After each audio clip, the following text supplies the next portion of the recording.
உங்களுக்கான first image வந்துச்சு. உங்களோட டைம் ஸ்டார்ட்ஸ் நவ. போயிட்டு வரேன். மதிரமாறங்க. நிக்கி ஓடுறது பாருங்க. எங்க இருக்கு நிக்கி டாபாயில இருக்கு. ஒண்ணு மட்டும் பார்த்துட்டு வா, அப்புறமா பார்க்கலாம். பொறுமையா பாரு, அர்ஜென்ட் இல்ல. தட்டு எடுக்கணும். தட்டு எடுத்துட்டு நான் தட்டு எடுத்துட்டு ஆரஞ்சு, பனானா, கிரேப்ஸ் என்னன்னு தெரியலையே. சரி நீ அப்ப மறுபடியும் பாத்துடா. தட்டு ஆரஞ்சு, கிரேப்ஸ், பனானா. கண்டஸ்டன்ட்ஸ், இந்த டாஸ்க் வெறும் 10 மினிட்ஸ்ல முடிக்கணும். ஐயோ கட்ட பஞ்சாயத்து ரவுடி. Nice game. 18 வயசில் என்ன பேடி.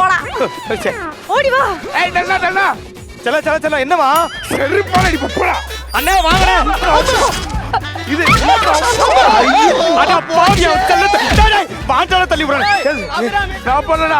எத்தனை பேர்ரா இந்திர லோகத்து சந்திரியே டெல்லி செல்லும். இதுவரைக்கும் எனக்கு கோல்டன் டேபிள் கிடைச்சதே இல்ல. அட்லீஸ்ட் இந்த வாட்டியாவது கிடைக்கும் அப்படின்னு கொஞ்சமா எதிர்பார்த்தேன். Delna sunflower seed. Sunflower seed தான். சன்ஃப்ளவர் சீடா? எடுத்துக்கோ. இது சன்ஃப்ளவர் சீடு தானடா? சன்ஃப்ளவர் சீடா இது? தெரியலடா. இது பூசணிக்காய் சீடு. இது என்ன சீடுனே தெரியல. கொஞ்சம் யாராச்சும் இது நீங்க இருந்தது அவ்வளவுதான்டா நம்ம கிட்ட. சரி பரவாயில்ல, இது இப்படியே போட்டுடலாம். ஏடா அவ்வளவுதான்டா இருந்தது. ஒண்ணு வந்து இதுக்கும் எனக்கு ராசி இல்ல போலடா. ஃபர்ஸ்ட் கீழே போச்சுடா. இதுக்கும் அதுக்குள்ள எனக்கும் உனக்கும் தான் ராசி இல்ல நினைக்கிறேன்.